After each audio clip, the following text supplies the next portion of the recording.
A direção é mais importante que a velocidade. A consistência é mais importante que o talento. E você escolher as suas metas baseado na vida das outras pessoas vai destruir o seu processo de estudo para concurso público. Uma das coisas mais comentadas aí no mundo dos concurseiros na internet é a quantidade de horas que as pessoas estudam, ou a quantidade de questões que elas fazem, ou as provas que elas fazem. A grande questão aqui é que cada um tem uma realidade, cada um tem uma vida. E às vezes a gente acaba focando na realidade do amiguinho e esquece da nossa, e esquece que na verdade, para o bem ou para o mal, só nos resta focar naquilo que a gente pode mudar. E eu sei que isso é uma merda, infelizmente a vida não é justa. Se no auge da sua organização você consegue organizar toda a sua rotina para ter 2, 3 horas para você estudar com um dia, eu gostaria de compartilhar com você que eu conheço pessoas que foram aprovadas no TJSP com 2 horas por dia, e eu conheço pessoas que foram aprovadas em concursos de nível superior com 3 horas por dia. Então, de forma geral, é possível. Se você tem 2, 3 horas para estudar por dia, a longo prazo você consegue ser aprovado no concurso, desde que nesse longo prazo você faça o que você tem que fazer no sentido de sempre corrigir e melhorar o que você está fazendo, senão você atrasa muito a sua evolução. E infelizmente a verdade é que realmente uma pessoa que tem mais horas por dia, ela vai conseguir ser aprovada mais cedo. Só que o foco aqui é você, não é outra pessoa.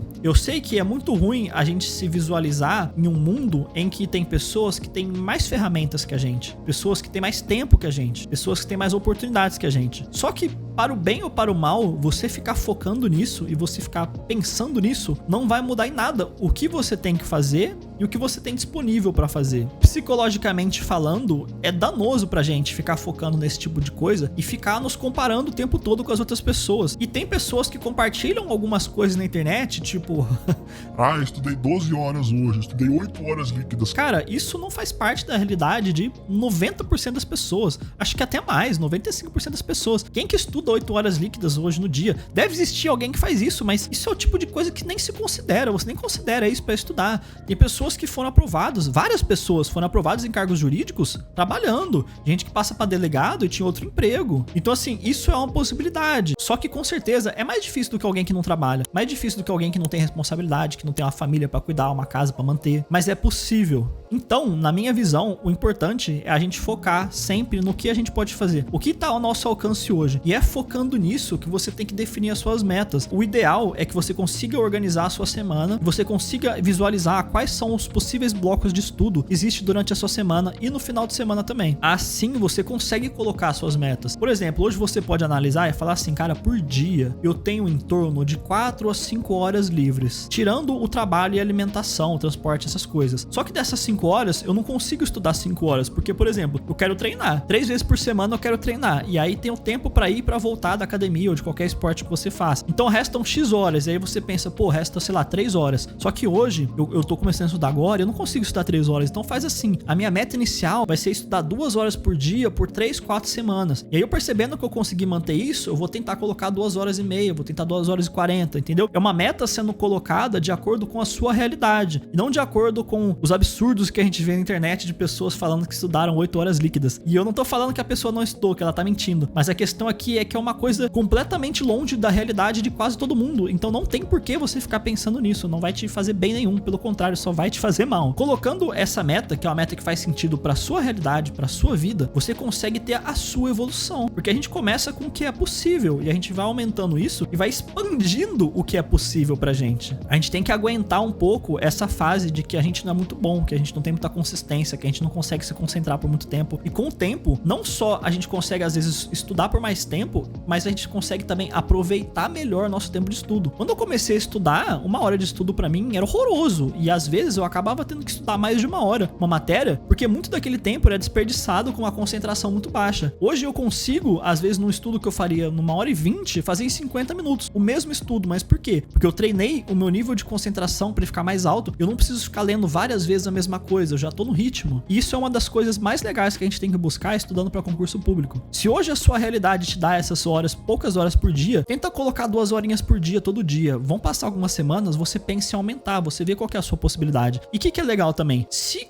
o concurso público é um sonho para sua vida, se é a mudança de vida que você tá buscando o mais rápido possível, eu acho que é muito pertinente estudar de final de semana, se há uma possibilidade para você. Se não é, não tem o que fazer, mas se há uma possibilidade para você, eu acho que estudar de final de semana é importante. Eu estudei de final de semana, semana e fez muita diferença, porque eu usava o sábado para fazer revisão e o domingo para fazer simulado. Às vezes eu trocava isso, fazia algumas variações, mas basicamente é isso. Essa revisão de sábado era muito boa e o simulado de domingo também era muito bom. Eu fazia simulado sempre que eu podia. E aí tinha a questão de corrigir os simulados que eu já tinha feito. E essas revisões, elas vão empilhando a longo prazo. E aí o estudo que você começa a fazer durante a semana, ele começa a render muito mais. Além do que, você começa a ter um estudo mais inteligente do ponto de vista de que você já entende melhor seus pontos fracos. Então, às vezes, se você tem poucas horas para estudar, você ter uma estratégia mais apertada, mais controladora do que você está estudando, você consegue ter mais facilidade para entender o que você precisa revisar mais. Uma pessoa que tem 2 horas por dia para estudar, não faz sentido para ela ficar fazendo revisão de 7 dias, de 15 dias, de 30 dias. Cara, esquece isso. Você vai só fazer revisão, entendeu? Uma pessoa que tem 2 horas por dia para estudar, como que ela vai fazer revisão por flashcard no Anki? Chega um ponto no Anki que você tem tanta revisão de flashcard para fazer que chega a dar tipo assim 1h20, 1h30 de revisão por dia. Eu sei porque eu cheguei nesse ponto. Eu usava o Anki e chegou no ponto que os cards que eu tinha que revisar dava 1h30. E aí? Isso não faz parte da realidade de todo mundo. Isso não é uma possibilidade para todo mundo. Então você tem que adaptar as suas metas para sua realidade de hoje, porque senão você começa a ficar se comparando com os outros e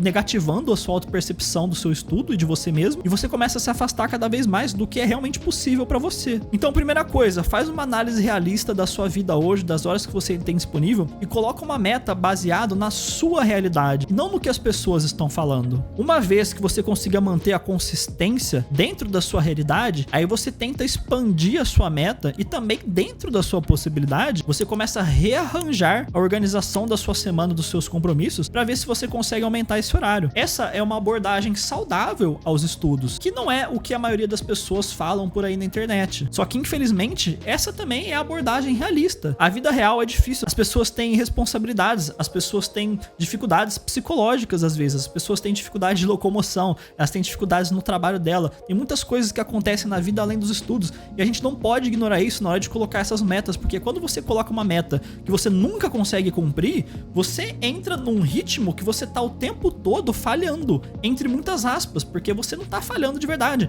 mas você fica com essa sensação. Se você coloca uma meta de estudar 15 horas por semana e você não tem 15 horas na semana para estudar, toda semana você vai pensar, falhei, outra semana falhei, outra semana falhei, até o momento que você não vai aguentar mais e vai desistir. Isso é o que eu não quero que você faça com você mesmo. Eu quero que você faça diferente. Eu quero que você saiba exatamente qual é a sua possibilidade hoje e qual que é o nível que você consegue manter a consistência. Então você vai alimentar a sua confiança se mantendo na consistência que é possível para você hoje, e com o passar do tempo você vai expandindo isso, tanto reorganizando os seus dias na medida do que for possível, quanto aumentando a sua capacidade de tempo de estudo e de concentração. Com tudo que eu já vivi hoje nos estudos e com as outras pessoas que conversei também que foram aprovadas, eu acredito com muita sinceridade que esse é o melhor caminho. Se você tem alguma coisa para compartilhar sobre isso, se você tem alguma experiência, se você não concorda, se você concorda, não deixa de deixar aqui nos comentários, porque eu adoro o feedback e conversar com vocês sobre essas coisas, e eu acho que você já percebeu se você é inscrito no canal, mas eu tento responder todos os comentários também. Por esse vídeo é isso, muito obrigado por ter ficado comigo até aqui e um forte abraço.